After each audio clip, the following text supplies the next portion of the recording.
2, os versos 3 ao 9, olha que Paulo diz: não deixem que ninguém os engane de modo algum. Antes daquele dia é o dia do Senhor, a volta de Jesus. Então, antes daquele dia virá a apostasia, ou seja, negar a Deus, e então será revelado o homem do pecado, o filho da perdição. Quem é o homem do pecado, o filho da perdição? O anticristo. Então, antes daquele dia, antes do Senhor voltar, será revelado o homem do pecado, o filho da perdição. E este se opõe e se exalta acima de tudo que se chama Deus, objeto de adoração, a ponto de se assentar no santuário de Deus, proclamando que Ele mesmo é Deus. Não se lembram, aí Paulo está dizendo, do que quando ainda estava com vocês, costumava falar estas coisas, e agora vocês sabem o que está detendo para que Ele seja revelado no seu devido tempo. Há algo ainda que detém que o anticristo seja revelado. Diz aqui: a verdade é que o mistério da iniquidade já está em ação. Nós vemos em ação, restando apenas que seja afastado aquele que agora o detém. Então será revelado o perverso, a quem o Senhor Jesus matará com o sopro de sua boca e destruirá pela manifestação de sua vinda. Quando Jesus voltar, Ele vai destruir o anticristo com o sopro de sua boca. A vinda desse perverso é segundo a ação de Satanás, com todo o poder, sinais e maravilhas enganadoras.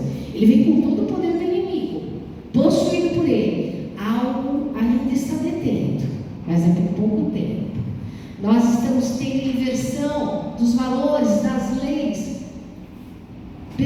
Quando pedofilia se tornar algo não punível, quando a maioria dos crimes que já está acontecendo não são punidos, ele virá. O que detém o anticristo ainda é a lei, ainda é o refrear da lei. Mas quando o mundo estiver totalmente virado de cabeça para baixo, que é isso que está acontecendo, vocês estão vendo o que acontecerá. Ele virá porque as pessoas não vão aguentar a fome, a miséria, as guerras, tudo aquilo, e ele vem assim com aquela capa de bondade para proclamar paz, para livrar o mundo da fome. Vem ele como grande salvador da pátria. Muito cuidado, muito cuidado. Para isso nós temos vendo que o conhecimento humano, os avanços tecnológicos, a ciência se multiplicando. Daniel 12 já falava disso. E Jesus fala: haverá perseguição religiosa, grande tribulação. Por quê?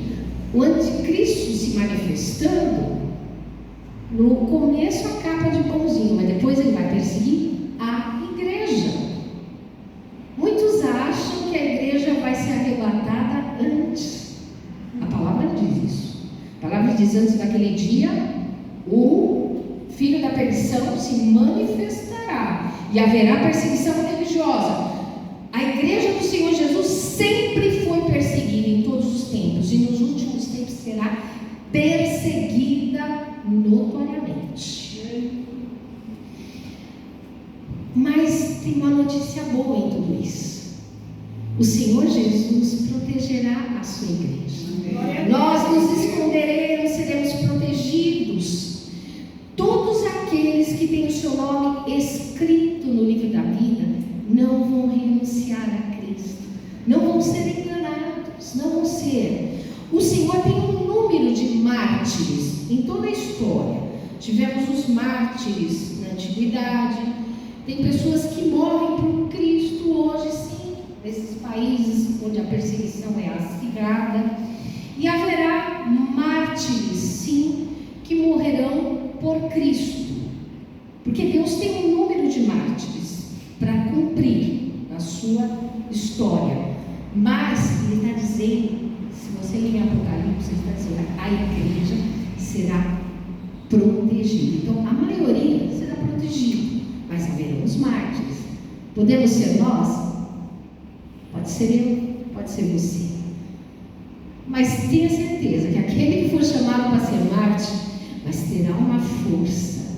A ação de Deus será tão grande. No momento que ele partir dessa terra, ele já está lá no céu. E a igreja dos últimos tempos, essa que vai se refugiar, tem que ser unida, tem que estar junta, e vai ser uma igreja forte, porque serão apenas os do Senhor, só esses que não vão renunciar, os outros vão ceder ao domínio do anticristo. E o Senhor Jesus dá o último sinal: pregação do evangelho sem propagada até os confins da terra. Ele falou, aí eu virei. Nós sabemos que quase 40% assim, do mundo ainda não ouviu o evangelho. Nesses lugares longínquos, mas nós temos internet, avanços, não piscar de olhos, o evangelho chega a todos, já está chegando. Aí virá o arrebatamento. Por isso nós como igreja temos que nos aproximar do altar do Senhor e vigiar, estarmos atentos para todos esses sinais, discernir esses tempos que estamos vivendo e esperar no Senhor Jesus, porque a segunda vinda do Senhor Jesus será o acontecimento mais auspicioso, mais promissor, mais grandioso, mais majestoso que a história do universo verá. A segunda vinda. E nós até já falamos um pouco disso aquele dia. Como será? 1 Tessalonicenses capítulo 4, versículos 16 ao 17. Paulo diz assim: pois dada a ordem com a voz do arcanjo e o ressoar da trombeta de Deus, o próprio Senhor descerá do céu, e os mortos em Cristo ressuscitarão primeiro. Depois disso, os que estiverem vivos serão arrebatados juntamente com eles nas nuvens para encontro com o Senhor nos ares, e assim estaremos com o Senhor para sempre. Ou seja, os que subirão primeiro são os mortos em Cristo, que serão ressuscitados. E a igreja que estiver na terra subirá, encontrará o Senhor nos ares. 1 Coríntios 15, 52.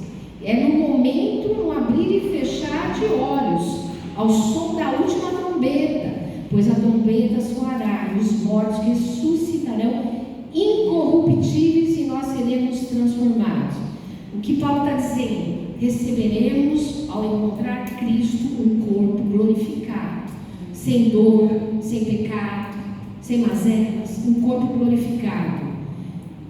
A vinda do Senhor Jesus Cristo será pessoal para cada um. Ela será visível. Olha aqui, Atos, Lucas diz em Atos 1. Galileus, por que vocês estão olhando para o céu? Este mesmo Jesus que dentre vocês foi elevado ao céu, voltará da mesma forma como o viram subir. Na ascensão de Cristo, depois da sua ressurreição, aqueles que estavam nele viram ele ascender ao céu. Aí Paulo falando, quando ele voltar, Lucas aqui, né, falando, quando ele voltar, vocês vão ver, mas não é só vocês, diz que todo olho verá. A vinda dele será visível, todo olho verá. Se a sua primeira vinda já marcou a história antes e depois de Cristo, a sua segunda vinda será majestosa, gloriosa, será audível. Mateus 24, 31 diz: e ele enviará os seus anjos com grande som de trombeta, os quais reunirão os seus eleitos dos quatro ventos, de uma a outra extremidade dos céus. Ele virá de uma forma tremenda, e todos verão, porque ele vai rasgar os céus com os seus anjos, com todo o seu poder, virá. E é uma vinda repentina, 24 e 27, como o relâmpago sai do oriente e se mostra no ocidente, ou seja, a luz, ela é mais rápida que o som, né? Assim será a vinda do Filho do Homem. E agora, algo muito importante. Ele vai vir rápido, abrir e fechar de olho.